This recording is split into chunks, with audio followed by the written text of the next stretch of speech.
Batman, bicara tentang manajemen. Di sini kita ada program baru yaitu podcast dan kita bakalan pilih narasumber-narasumber yang terbaik, yang pilihan juga. Nah, di sini aku punya narasumber pertama nih, ada Kak Yusuf sebagai entrepreneur dari Cimahi ya, Kak. Yeah. Nah, di sini tuh Kak Yusuf bisnisnya banyak banget. Nah, nanti kita bakal tanya-tanya juga nih bisnisnya Kak Yusuf tuh ada apa aja, terus gimana sih, pokoknya bakal diceritain semuanya. Jadi jangan lewatin podcast. Pertama-tama kenalin dulu, nama aku Anissa. Aku dari Hima. Jadi kita langsung mulai aja. Oh ya, temanya kali ini tuh adalah launching a business and improving revenue in the middle of pandemic. Nah, sekarang kita mulai langsung aja ke pertanyaannya ya, Kak. Nah, kan sebagai entrepreneur itu kayak sudah terkenal banyak banget bisnisnya. Kira-kira boleh gak sih ceritain secara singkat ke penonton gimana sih awal kakak mulai bisnis terus sampai sekarang ini? Yang pertama aku kenalin diri dulu. Aku namanya Yusuf Budiman, biasa dipanggil Ucup atau Aji. Terus usia aku 25 tahun. Terus ya awal bisnis ya. Jadi kalau misalkan background aku, alhamdulillahnya keluarga itu memang pengusaha semua. Dan terjun usaha langsung itu start dari 2015 after S1. Jadi setelah S1 itu aku mulai usaha sendiri dengan membuka namanya Warung Si Kakak. Kenapa Warung Si Kakak namanya? Karena aku dipanggilnya kakak gitu ya, di rumah atau di lingkungan umum itu dipanggilnya kakak, ya rumah lah. Terus Warung Si Kakak itu fokus ke rice bowl, aneka rice bowl. Rice bowl-nya itu nasi lidah, paru, cumi, rendang, dan lain-lain. Kenapa lidah? Karena lidah buatan ibu aku tuh enak banget. Jadi aku punya resep sendiri. Disitulah aku membuat nasi lidah yang beda dari yang lain. Sebenarnya nasi lidah di Bandung itu nggak banyak. Terus aku tahu kompetitor aku harganya mahal, harganya enak, cuman mahal. Di situ aku masuk dan alhamdulillah booming banget di 2015 sampai 2018 gitu. Terus dari situ aku lanjut ke S2, jadi usahanya itu cukup nggak fokus. After itu aku lulus S2, nah aku ngelanjutin usaha ibu aku karena ibu aku udah punya usaha namanya Wisata Paku Haji di Jalan Haji Gofur, itu udah buka dari tahun 2006. Nah aku masuk di tahun 2018-19 aku masuk. Nah di situ aku baru ngebangun wisata atau pariwisata lah gitu ya, sektor pariwisata di Bandung Barat atau Cimahi.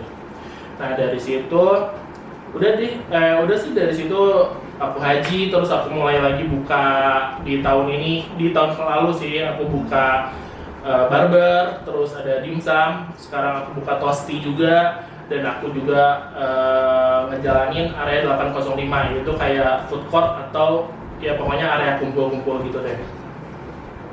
Nah, sebelum mulai bisnis tuh ada nggak sih kayak kakak waktu itu kuliah tuh udah sampai S2 juga, ada magang dulu atau apa sebelum terjun ke benar-benar ke bisnis di jalan sendiri? Kalau misalkan pelajaran teoritis itu penting banget saat kuliah. Kebetulan S1 S2 juga sebenarnya manajemen gitu kan. Jadi terus di S1 aku SBM ITB itu diajarin banget how to improve soft skill gitu ya. Soft skill, terus banyak banget praktis, banyak banget kita jualan langsung, bikin usaha, bagaimana cara marketing. Pokoknya semua divisi dalam satu diajarin banget lah, finance, marketing, operation, tapi di situ tidak dibikin magang atau internship. Karena aku ambil majornya yang emang manajemen umum gitu, jadi nantinya SMN. Ada juga yang wira swasta atau yang internasional, tapi aku ambilnya manajemen.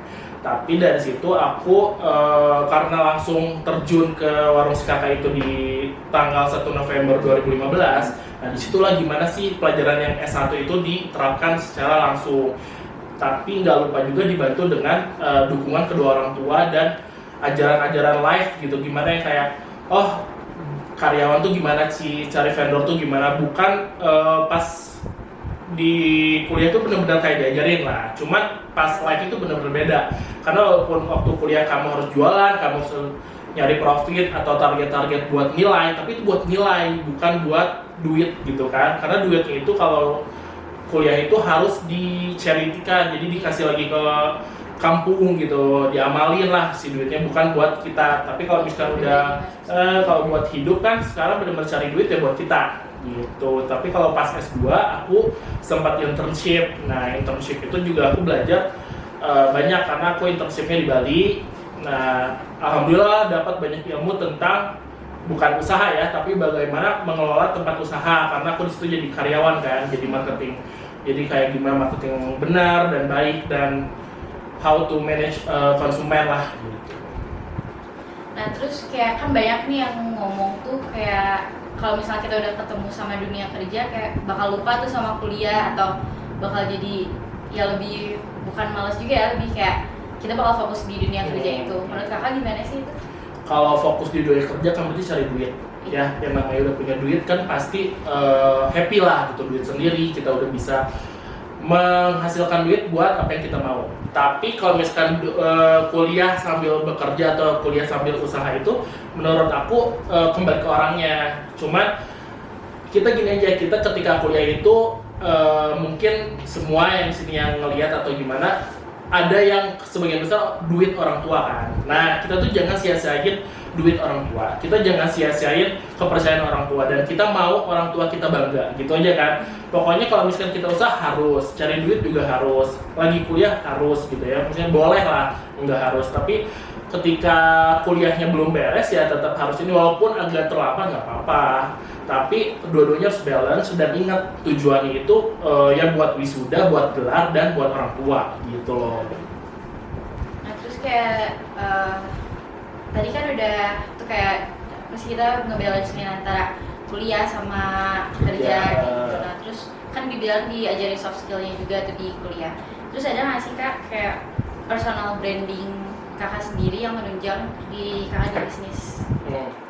Personal branding itu diajarin banget juga waktu aku kuliah. Jadi kayak ada satu mata kuliah khusus bagaimana sih kita ingin dilihat oleh orang lain, sampai penampilan, benar-benar kayak semua segi lah kita diajarin sebagai entrepreneur atau itu jadi karyawan sama aja gitu ya.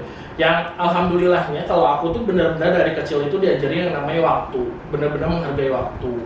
Bisa ditanya ke teman-teman aku atau semua lingkungan aku tuh benar-benar nomor satu tuh on time. Jadi kalau misalkan sekarang apa maksudnya on time, waktu itu benar-benar berharga lah gitu. Even aku cuma buat main atau buat liburan tuh benar-benar on time, dan waktu itu benar-benar aku atur.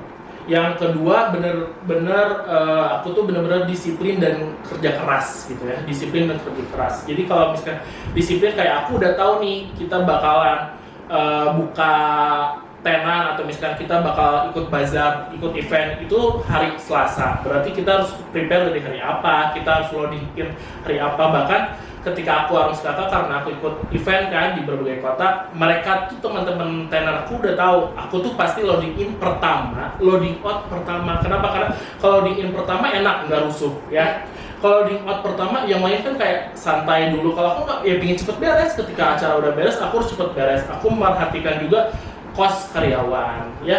Karyawan itu kan harus, mereka punya waktu lebih, kita harus bayar lembur. Jadi semakin minimal mereka waktunya, berarti kita nggak usah bayar lembur kan. Jadi waktu itu benar-benar nomor satu. Kedua yang disiplin tadi, yang kayak apa ya namanya ya, harus disiplin deh, bertanggung jawab dan disiplin. Bagaimana kayak tahu deh kita misalkan kayak kayak misalkannya tuh kalau tahu maksudnya tuh disiplin tuh jadi kayak udah nge-manage lah gitu, kita mau buka apa, gimana marketingnya, atau gimana finance-nya, gimana kekurangan kelebihan saat kita membuka usaha, atau misalkan kita mau buka di event tuh gimana sih, apa aja pesaing-pesaing kita gitu kan, harga juga.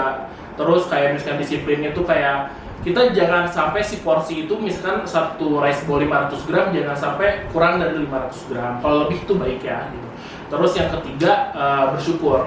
Jadi benar-benar aku pingin atau personal branding itu dari waktu ke tanggung jawab, disiplin, dan juga bersyukur. Kita harus bersyukur banget kayak Alhamdulillah dengan aku dikaruniai dengan berkah gitu ya, maksudnya dengan modal yang aku miliki, dukungan yang super besar yang aku miliki dari orang tua dan lingkungan-lingkungan terdekat, itu tuh benar-benar alhamdulillah. Terus kayak aku juga harus berbagi terutama kepada orang-orang terdekat, karyawan itu harus diutamain karena tanpa karyawan kita nggak bisa gimana-gimana. Upah kalau bisa besar sebesar-besarnya, bonus kalau bisa besar sebesar-besarnya, bonusin. Terus jangan pelit-pelit ke karyawan, ke partner kalau kita punya partner, dan jangan licik atau pelit gitu aja deh. Jangan licik atau ngebuat partner atau karyawan kita tuh bete gitu sama kita. Jadi dijaga banget yang namanya karyawan itu, dan ya bersyukurnya ya kita harus berbagi sebanyak-banyaknya. Jadi biar sama-sama enak juga gitu ya, dia kerja di kitanya juga jadi nggak beban, jadi nyantai. Benar. Jadi kita enjoy menjalani bisnis itu, baik buat karyawan, lingkungannya. Kayak Ica tahu kan, kita juga maksudnya satu area kan banyak juga tenannya. Kita harus akur lah gitu sama semua tenan kayak gitu. Terus ada skala prioritas kakak tuh apa sih di selama ini gitu, apalagi waktu pas kuliah kan pasti sibuk skripsi, terus ada bisnis juga. Nah, gimana cara kakak nentuin si skala prioritasnya? Nah, kebetulan kalau kita skala prioritas itu kan, kalau waktu S1 aku benar-benar belum usaha ya. Jadi S1 itu 3 tahun pas, dan aku tuh alhamdulillah karena on time itu, aku tuh benar-benar on time atau rada burung khusus ya orangnya. Jadi kayak aku tuh lulus nomor 9 di angkatan 159 orang, karena aku pingin cepat aja lulus. Dari situ aku bisa, aku mau usaha apa nih gitu loh. Karena aku pingin S2 waktu itu juga kan, jadi harus mempersiapkan S2 aku, tapi aku pengen usaha dulu. Terus kalau prioritas aku, jujur dari kecil sampai detik ini 25 tahun, skala prioritas aku nomor 1 tetap keluarga.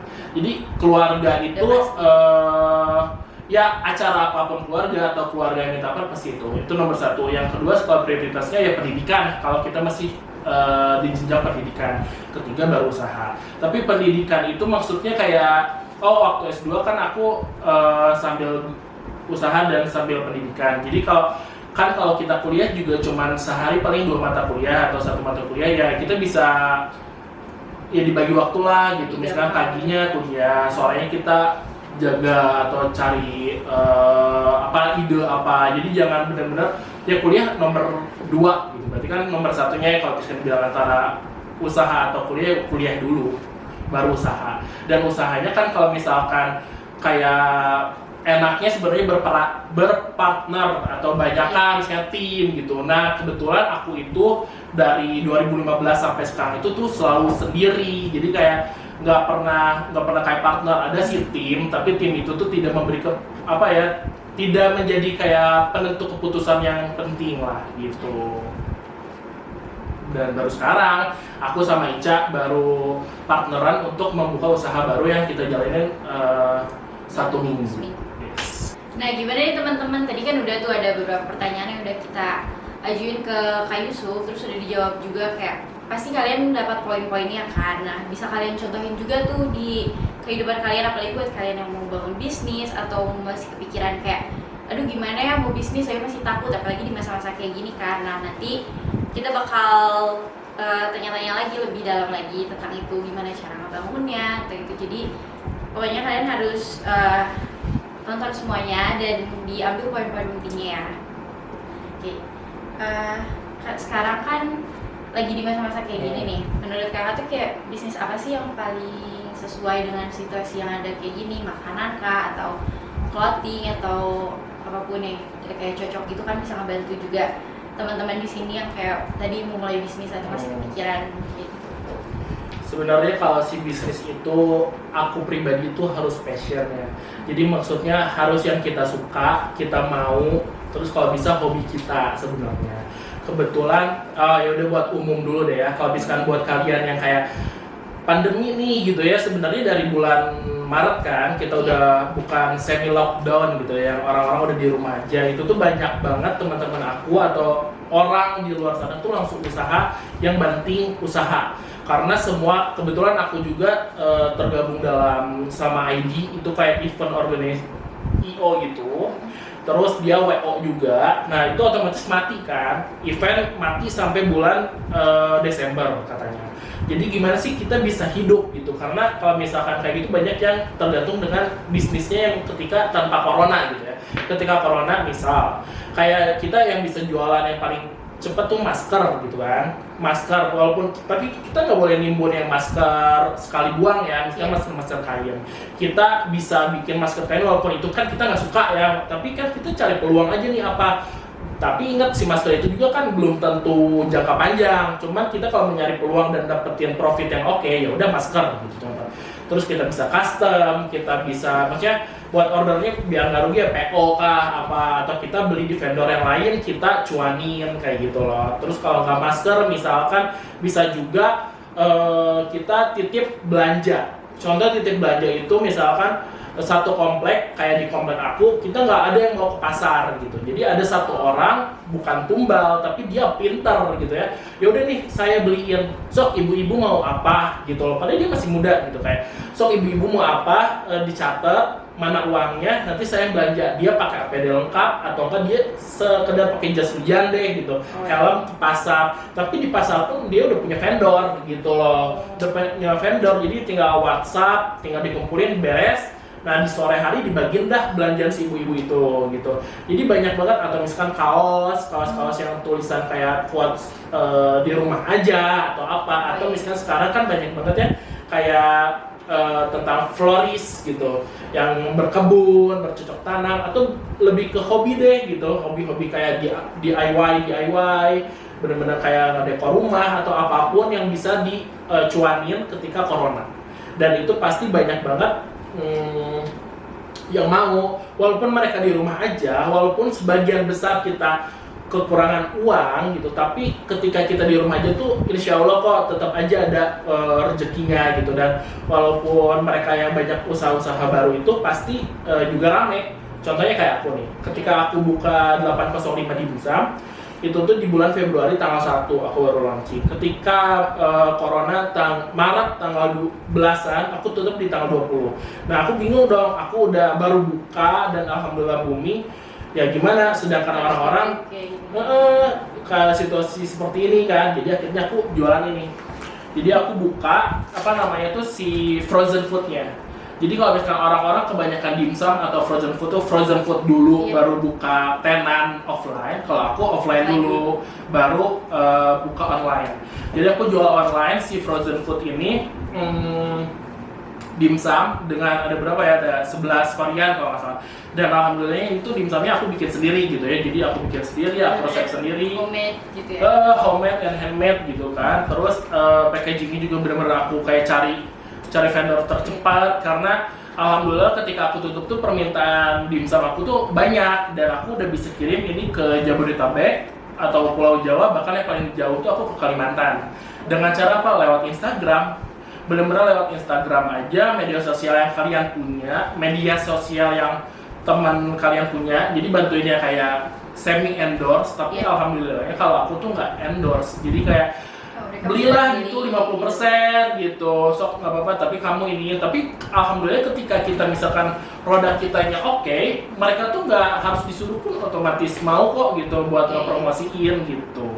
Jadi menurut aku ketika si corona ini jangan takut untuk usaha, dan jangan jadi ya pasti akan terkendala, cari vendor jadi susah. Kita misalkan toko-toko di Bandung jadi tutup gitu ya, bahan plastik, tapi kan punya platform lain lah seperti kayak Tokopedia dan lain-lain gitu. Jadi kayak apa yang ada karena sekarang benar-benar mudah sih kalau mau usaha gitu ya, tinggal kita searching gitu kan di internet, udah keluar vendor-vendornya, kita tinggal ya teleponin kayak WhatsAppin kayak, jadi kita bisa compare lah mana vendor yang terbaik menurut kita gitu, dengan budget yang pas juga gitu.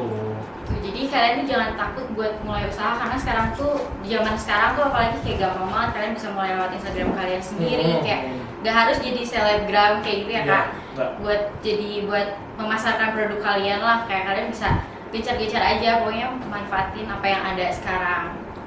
Iya, dan meminimalisir cost juga gitu. Maksudnya kan dengan kita online, kita belum punya offline store, itu oke banget lah. Online kan sekarang belum ada, mungkin Instagram harus ngeluarin pajak belum ada kan.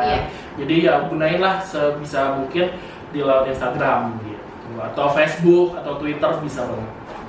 Banyak cara banget. Betul. Nah terus awal-awal mulai bisnis nih pasti kan kayak orang tuh belum banyak tahu, kayak kita harus mulai dari situ. Gimana sih cara kakak tuh apalagi pas offline kan, ini offline dulu.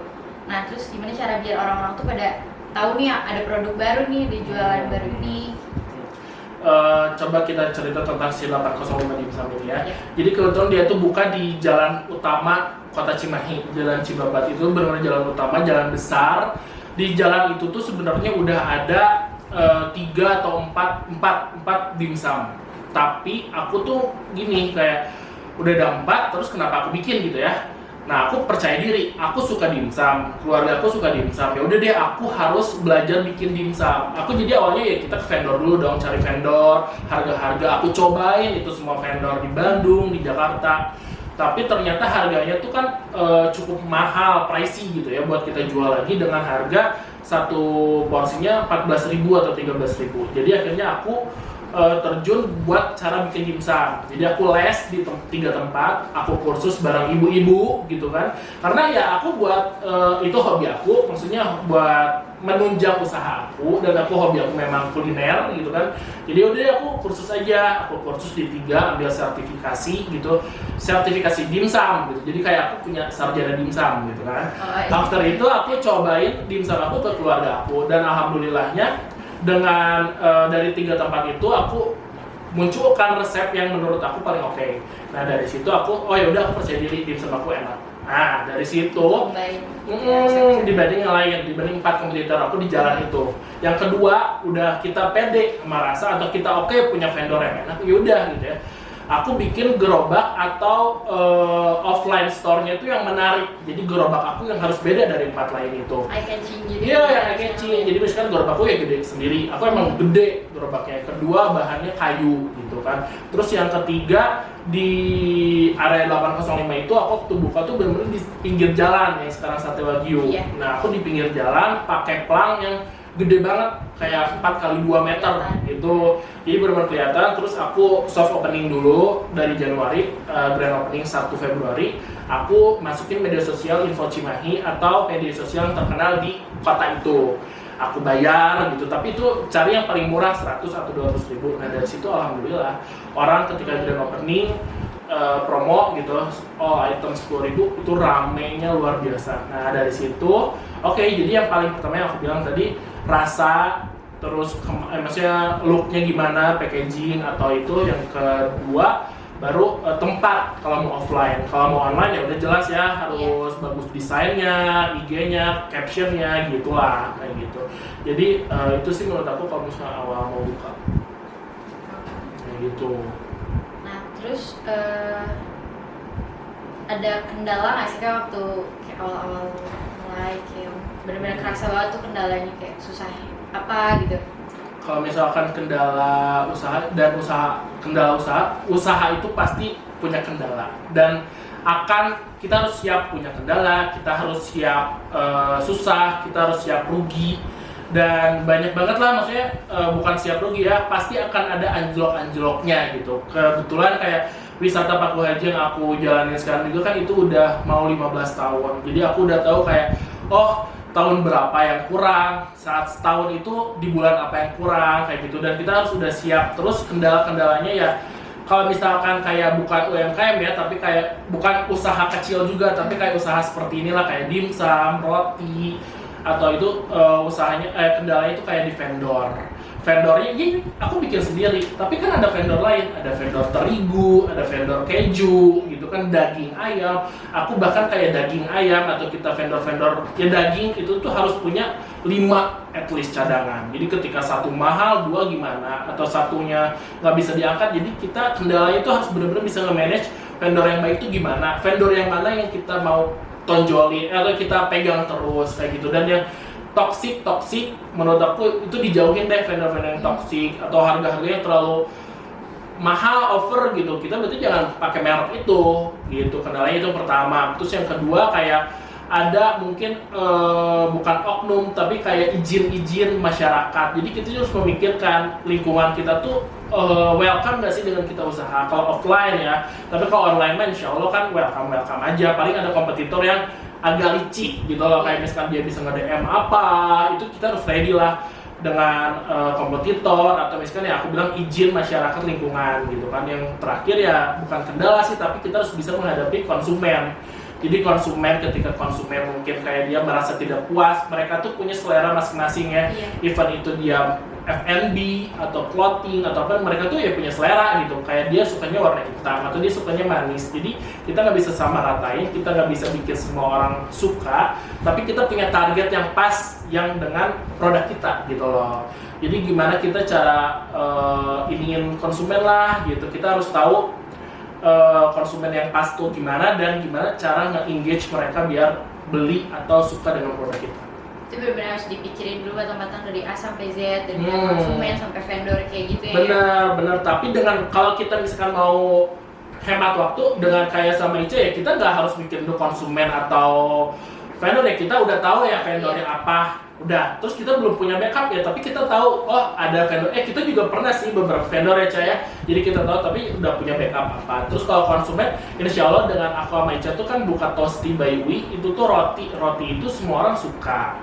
Terus kalau misalkan kayak pandemi ini, roti itu benar-benar menyehatkan, karena dia benar-benar kayak kita harus banyak imun kita harus kuat dengan banyak makan ya. Roti salah satunya yang benar-benar sehat gitu loh. Jadi kayak oh kita udah tahu lah makanan itu pasti orang suka gitu. Apalagi kita sekarang dibantu dengan ojek online kan. Iya, jadi lebih gampang juga ininya. Dengan mereka nggak datang langsung pun kita bisa menjual produk kita gitu kan. Iya. Oke, jadi sedikit ngomongin tentang usaha baru tuh kan kebetulan aku juga bikin usaha baru nih sama Kak Ucup yang roti itu.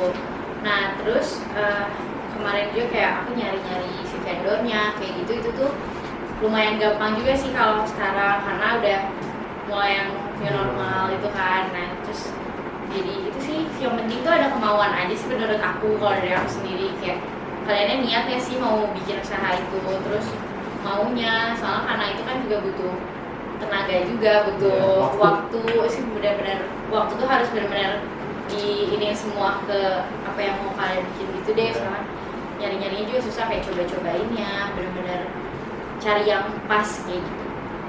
Gimana sih, ada tambahan nih Kak? Iya benar, kayak kita kan kemarin mau buka sesuatu yang baru di ketika new normal gitu ya, atau masih pandemi ya, benar cukup sulit. Cuman yang penting kalau kita mau buka usaha baru ya kita harus mau gitu ya, mau bukan membuang waktu tapi mau menyita waktu kita. Terus kita mau cukup sulit gitu ya, jadi jangan mau mudahnya aja. Terus ketika kita baru buka ya dicobalah kita yang menjaga tenan atau usaha itu, kita yang menjalankan semuanya itu sendiri dulu. Nah kita udah tahu nih apa yang kurangnya dan apa yang kelebihannya. Jadi kalau kita kan alhamdulillah profitnya udah oke, bolehlah kita tambah karyawan. Atau kita belum oke ya wayahna gitu, atau misalkan harusnya kita dulu deh kayak gitu deh. Karena karyawan tuh kan mau pendapatan kita sebulannya berapapun, kita harus tetap bayar karyawan tuh kan sesuai di awal sih gimana kan. Fix cost kan, iya, udah fix gitu. Terus ini kan kita tuh abis ada tenan itu kan tuh kayak berupa tenan yang banyak gitu. Nah cara kakak menerapkan protokol kesehatan apalagi di masa-masa kayak gitu tuh gimana sih biar enak ke konsumen sama ke sebagai pemilik juga? Karena kita lagi kayak gini kan, sebelum buka sebenarnya area 805 itu bukanya cukup telat. Jadi aku buka dulu wisata Paku Haji di tanggal 18 Juni. Jadi ketika kita membuka wisata itu tuh banyak banget yang harus diterapkan. Tapi kalau wisata Paku Haji itu bisa dibilang 2 minggu telat dibanding wisata-wisata lain di Lembang atau Bandung Barat. Karena kan aku satu kabupaten ya, wisata Paku Haji dan Lembang itu satu wilayah. Jadi aku ngeliat dulu nih mereka tuh seperti apa. Jadi harus ada kayak termogan, terus harus ada hand sanitizer atau cuci tangan di setiap area. Jadi kalau misalkan areanya berapa luasnya, nah setidaknya sudah berapa spot cuci tangan.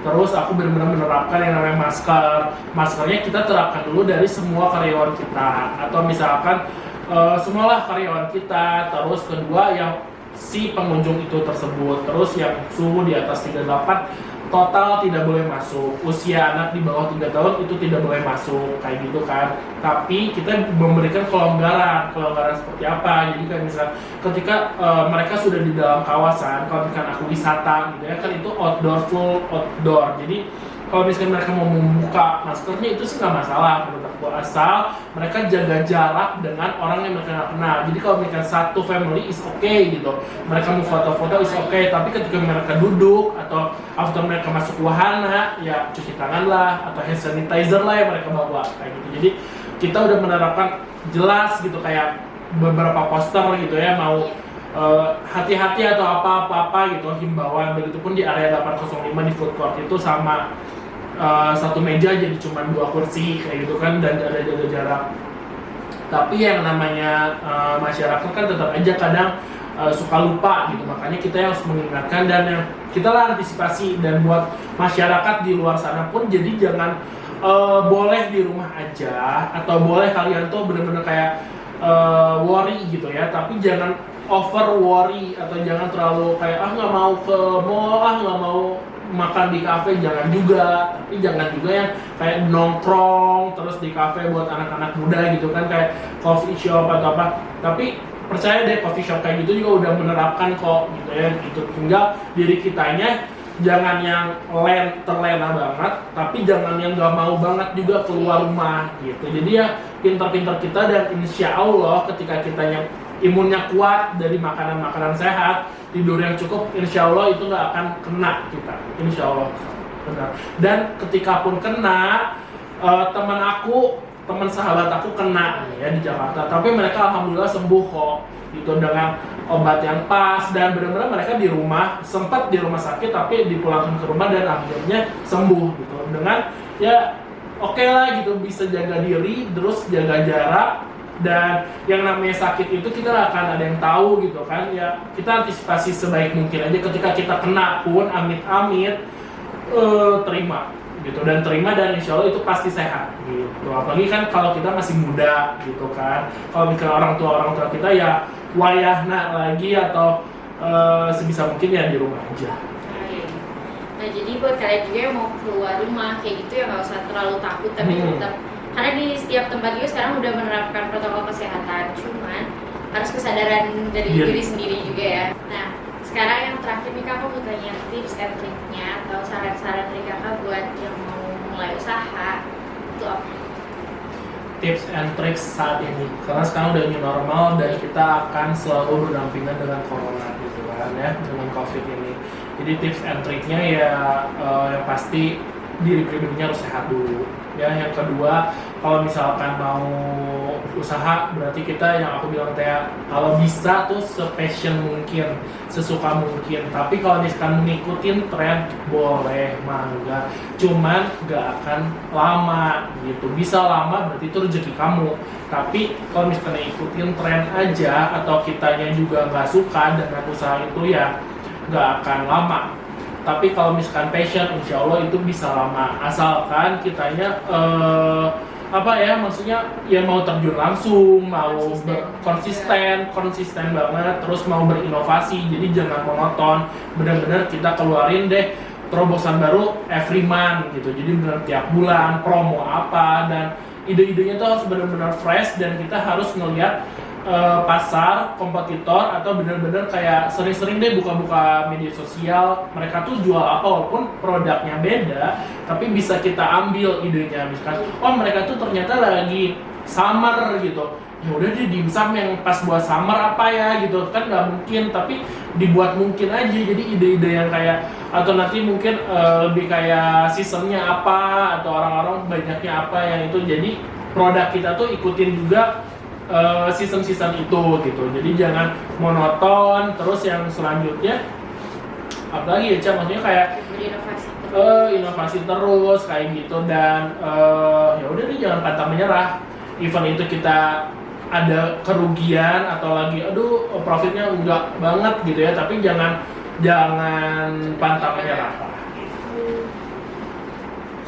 Nah sekarang boleh nih Kak dipromosiin produk Kakak ada apa aja, terus apa sih yang lagi di tenan-tenan kakak yang lain tuh udah jadi promo? Gitu. Jadi yang pertama aku ulangin, aku kan punya wisata Paku Haji. Jadi wisata Paku Haji itu dia bukannya hanya weekend doang, Sabtu Minggu, berada di Haji Gofur kilometer 4. Tapi kalau misalkan mau lihat lebih lengkapnya di @wisata_paku_haji Instagramnya. Wisata Paku Haji itu lebih tepatnya buat anak-anak lah, outdoor activity or outbound gitu. Tapi di situ juga aku punya taman satwa atau mini zoo. Taman satwa yang aku punya itu ada 120 jenis satwa yang berbeda, tapi lebih banyaknya mayoritasnya unggas karena emang aku dan ayah aku tuh emang hobi banget satwa gitu ya kayak. Terus di situ ada water parknya juga dan juga bisa dipakai wedding venue, reunion atau apapun acara yang kalian membuat di wisata Paku Haji itu bisa. @wisata Paku Haji. Terus yang kedua aku punya juga @area 805 Cibabat karena itu ada di Cibabat, jadi aku bikinnya @area 805 Cibabat Instagramnya. Di situ ada 10 tenan berbeda, tapi 10-nya bukan punya aku semua. 6 punya akunya, sisanya orang lain sewa di situ. Yang pertama di depan itu ada sate wagyu. Sate wagyu itu punya adik aku dan temen Ica ya, Agi. Dia sate wagyu itu fokus di daging wagyu yang dibuat menjadi sate. Jadi makanan lokal tapi dagingnya interlokal atau internasional gitu. Makanya dan harganya benar-benar terjangkau dan rasanya super enak. Karena kalau misalkan aku bilang ya kalau kita mau jual makanan harus enak banget gitu. Itulah pokoknya kalau makanan.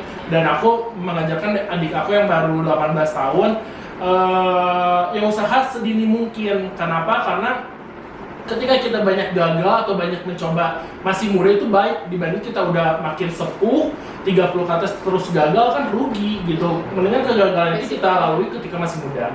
Itu yang pertama ada sate wagyu di 805, yang kedua tuh ada martabak, ada sop kaki itu mereka sewa. Terus yang keempatnya ada dimsum yang aku bawa ini 805 dimsum, Instagramnya 805 dimsum. Terus ada juga di depan barber, itu namanya barber soy. Jadi yang ngebedain barber soy dengan barber lain itu kita tuh punya juga apa namanya tuh kita bisa tanya jawab dengan si capsternya gitu loh, dan tempatnya tuh super nyaman. Terus buat nunggu orang itu harus PW kan kalau kita di barber, apalagi yang bawa anak, istri atau pacar itu PW, dan lebih lagi ada food courtnya gitu kan. Selanjutnya di belakang barber itu ada punya kita roti namanya Tosti by Ui. Tosti by Ui itu Ucup dan Ica ya.